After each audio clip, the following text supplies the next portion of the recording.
በጣም ያሳዝናል። ዳጣን ከቤት ተባረረች። አበጌል እንግዲህ ዳጣንና ናታንን በቪዲዮ በመቅረጽም ወይዘሮ ማርታ ስለማታምናት በሚያሳዝን ሁኔታ በመረጃ ቪዲዮ ቀርጻ ለወይዘሮ ማርታ ስታሳያትም ወይዘሮ ማርታ የመጨረሻ በመናደድ አበጌልን እንግዲህ በሚያሳዝን ሁኔታ ልጄ አንቺ ሁልጊዜም ትክክል ነበርሽ በማለትም ዳጣን ደረጀ በሌለበት ጓዟን ተብትባ ወጥታ እንድትሄድም አደረጉም።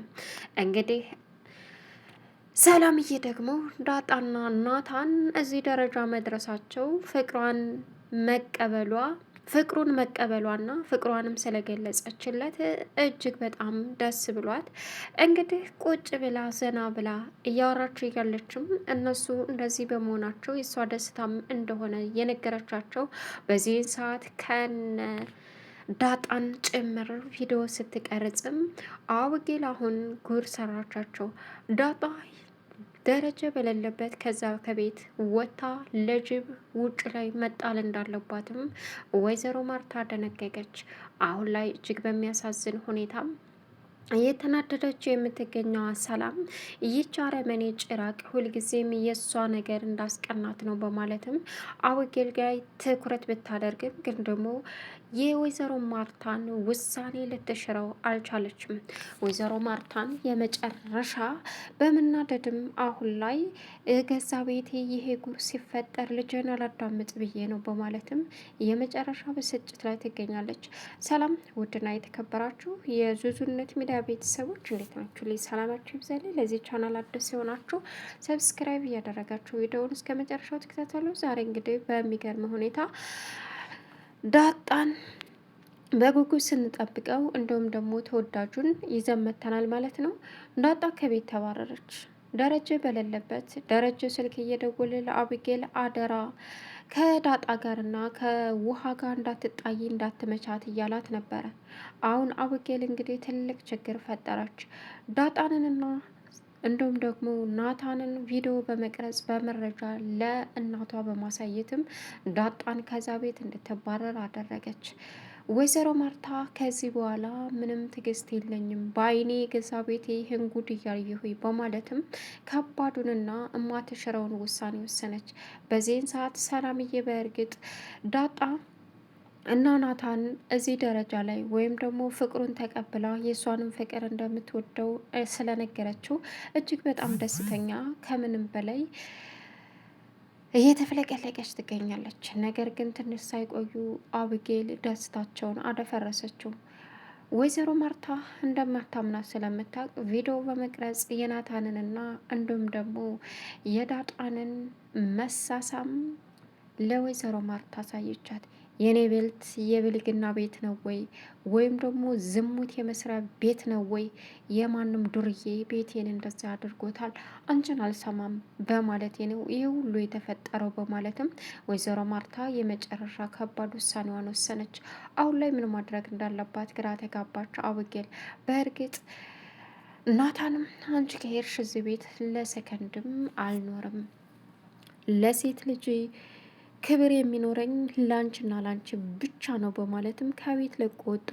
በዚህን ሰዓት ወይዘሮ ማርታ ጥርግ በል አንተ ማትረባ አንተ ብሎ መጽሐፍ አንባቢ እያለች እንግዲህ ከባድ ውሳኔዋን ወሰነች።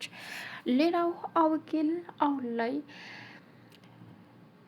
አባቷ ጋር እየደወለ ለዳጣን ምንድን ነው የምታመጣላት? ለእሷ ያመጣኸውን ለእኔ ማንጣልኝ የምትለውን የምታደርገውን ስራ አንተ ሄድክልን ብለው የማየው ነገር ከባድ ነው አባዬ ስትለውም ቆይ ምንድን ነው የኔ ነገር አያሳስብህም? ዳጣ እንዴት ናት? ቤተሰቡ እንዴት ነው ብለህ ነው የምትጠይቀኝ? እኔን አትጠይቀኝም ስትለው አንቺ የቤተሰቡ አባል አንቺ አይደለሽም ወይ? ስለዚህ ለምን ስላትም እንደዚህ እንድትከፊ ያደርግሻል ቢላትም እሷ ግን የመጨረሻ ንግግሯ አንተ እኔን ስለማትወደኝ ነው፣ ለማንኛውም አንተ ከሄድክ ብዙ ችግር ተፈጥሯል በማለትም እውነታውን ተናገረች። እንደ በፊቱ ነገር ማቀጣጠል ከጀመረሽ ውጭልኝ በማለትም ዳጣ አቢጌልን አቶ ደረጀ ተቆጣት። ግን ደግሞ ምንም አማራጭ የላቸውምና በጸጥታ ስልኩን ዘጋችው። በዚህን ሰዓት ዳጣን መጀመሪያ ቀን ሲጠይቃት ላስብበት ብላው ነበር።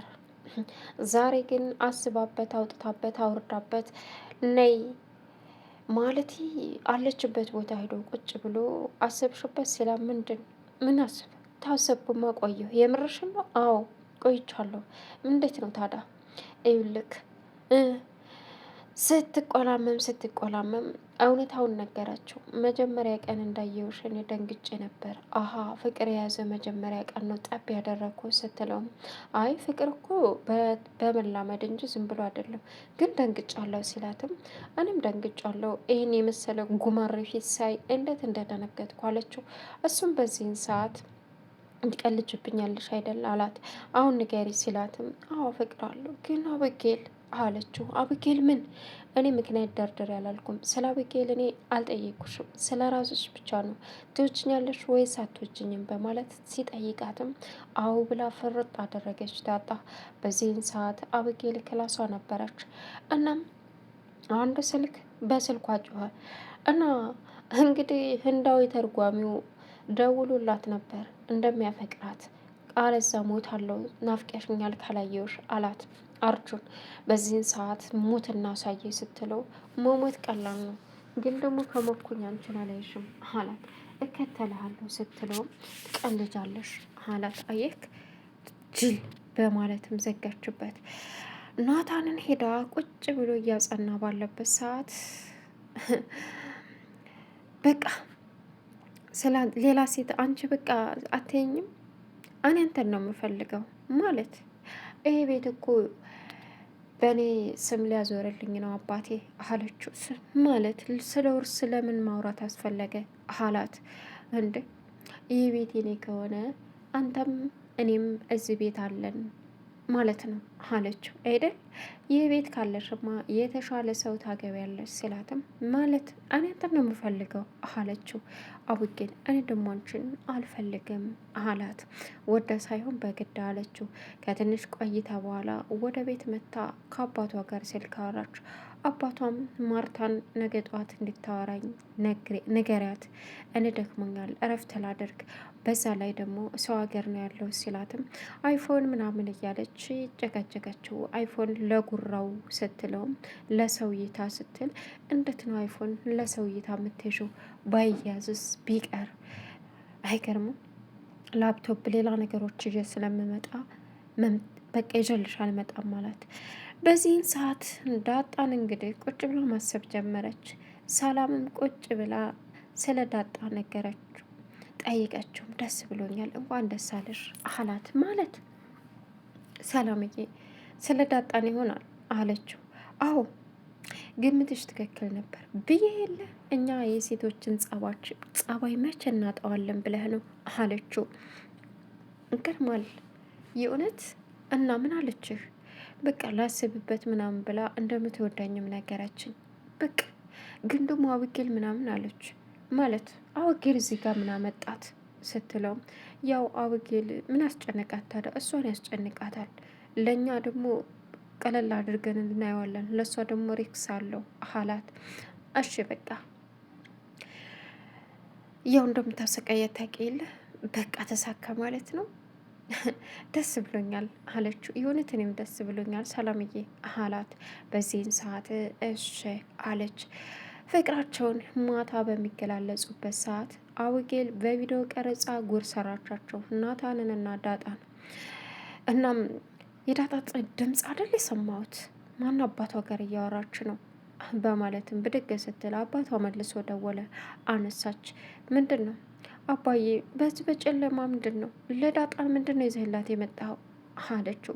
ይህ የምገዛውን ደግሞ ይዘህል የምትመጣው ልትነግረኝ ነው? አይደለም ቅድም ደውለች ስላላየሁት ነው አላት። እሺ ለዳጣ አይነት ይዘህን የምመጣውን ይዘህልኝ ነው አለችው። ዳጣ ይዘህን አላለችኝም፣ ምንም ይዤላት አልመጣም አላት። አውቀህ ነው አለችው። እሺ ለማንኛውም በማለትም ስልኩን ዘጋ።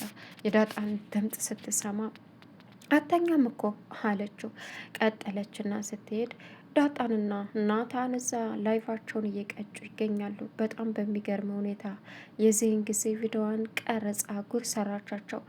ሌላው አሁን ላይ ውሃ ያመጣችው መዘዝ ወይዘሮ ማርታን እጅግ ከምንም በላይ እያናደዳት ይገኛል። ውሃ እንግዲህ ከትምህርት ቤት ውስጥ አንድ ሱሰኛ የሆነ ልጅ የተለያዩ ነገሮች ጋር እየጨመራትም እያሰራትም ይገኛል። ውሃ ምንም ስለማታውቅ የዋህ ስለሆነችም መርፌ ይዛ እንደመጣችና ልጁ ሰጥቷት እንደነበረም ለጓደኛዋ ለምጥን ስታወራ ወይዘሮ ማርታ ሁሉንም ነገር ሰማች። በዚህን ሰዓት የወይዘሮ ማርታ ንደቱ ኦቨር ወጣ። ምጥንንም እንዴት እንደዚህ ታደርጊያለሽ በማለትም ተቆጣቻት። እኔ ምን ላደርግ ለምን አትነግሪኝም? አባትሽ ይገልሻል ከምትይ ለእኔ ለመንገድ ለምን ዝግጁ አልሆንሽም? በማለትም ስትቆጣ ልነግርሽ ነበር አለቻት። ትምህርት ቤቱን ለቀው ሌላ ትምህርት ቤት እንደሄዱ ማድረግ እንዳለባትም ወይዘሮ ማርታን ወሰነች። ምጥን እናት ጋር ሄዳ እውነታውን ተናገረች። በእርግጥ ሰላም መጀመሪያ ላይ ስለ እርግዝናው ሻይ አምጪልኝ እረፈደብኝ አለቻት። ወይዘሮ ማርታ ይዛላት ሄደች። በዚህን ሰዓት ስለ እርግዝናው እናትነት መሆን ቀላል አይደለም። እናት ስትሆኚ ራስሽን ረስተሽ ሁሉ ነገርሽ፣ ኑሮሽ፣ እንቅስቃሴሽ ለልጅሽ ብቻ ይሆናል ስሜትሽ፣ ሁሉ ነገርሽ ስትላት እሱማ ልክ ነሽ እትዬ ይገባኛል አውቃለሁ አለቻት። ምን አለች ማርታ። ማለቴ ያው እናትና ልጅ ብዬ ነው ስትልም እንደዛ ነው። አዎ እትዬ ወዬ ልጅሽ በህፃንነቱ ቢጠፋ ምን ታደርጊያለሽ? አለቻት። ምን ለምን ጠየቅሽኝ ይህን ጥያቄ? ምንም አይሰማሽም? ልጄ ጠፍቶ እንዴት አይሰማኝ? ወደው እንደወለድኩት ምንም ላደርግ አልችልም፣ ግን ደግሞ እድሜ ልኬን እየፈለግኩኝ እጠብቀዋለሁ አለቻት። አለች። ግን ከባድ ጥያቄ ነው ሰላምዬ፣ ፈራሽ እንዴ? አይዞሽ እዚሁ ቤት ትወልጃለሽ፣ የትም ቦታ አትሄጂም አለቻት። እሺ በማለትም ወይዘሮ ማርታም ተለያየች። ወይዘሮ ማርታና አቡጌል ቁጭ ባሉበት ሰዓት አቡጌል ሌላ ነገር ማሰብ ጀመረች። ወይዘሮ ማርታ ምን እያሰበች ነው በማለት መመልከት ጀመረች። እናም ቀጠለችና አቡጌልን ምን ሆነሻል ስትል አቡጌል ያሰበችው ሀሳብ ሰላም ታረገዘች 100 ቀኗ ነው።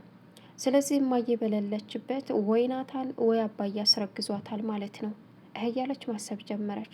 በዚህን ሰዓት ስለ ሰላም ልጅ አባት ስታወራ ወይዘሮ ማርታ የመጨረሻ ተበሳጨችባትና ውጭሌ በማለትም አስወጣቻት። አሁን የሰላም ጉድ እና የዳጣ ጉድ ወጣ። ቻናሉን ሰብስክራይብ